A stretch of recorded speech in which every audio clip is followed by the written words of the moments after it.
मंडळी, रामकृष्ण हरी. कवयित्री बहिणाबाई चौधरी यांनी खरं तर अतिशय सुंदर अशा कविता आपल्याला दिलेल्या आहेत.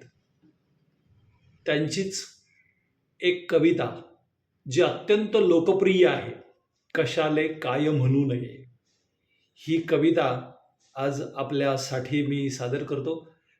खरं तर कर्मयोगाचा मूळ मंत्र या कवितेतून त्यांनी आपल्याला सांगितलेला आहे. ऐकूया त्यांची ही कविता. विना कपाशीचे फुले त्याले बोंड म्हणू नये, हरिनामा विना बोले त्याले तोंड म्हणू नये. नाही वाऱ्यानं हालल त्याले पान म्हणूनही, नाही ऐके हरिनाम त्याले कान म्हणूनही.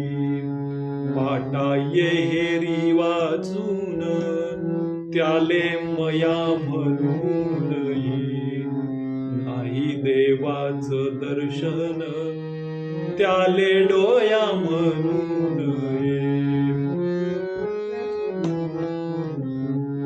निज बीते भुक्या पोटी तिले रात म्हणूनही, आखडला दानासाठी त्याले हात म्हणूनही.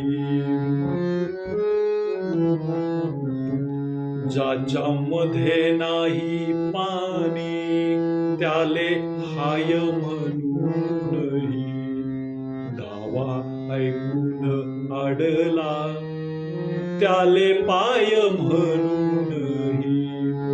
दुधावर आली गुरी तिले साय म्हणूनही, जिची माया गेली सारी तिले माय म्हणूनही.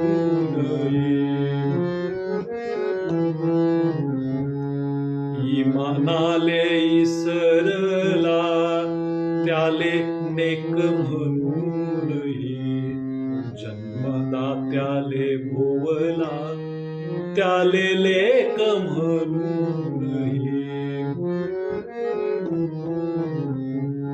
ज्याच्यामध्ये नाही भाव त्याले भक्ती म्हणूनही, ज्याच्यामध्ये नाही चेव त्याले शक्ती म्हणूनही. ज्याच्यामध्ये नाही चेव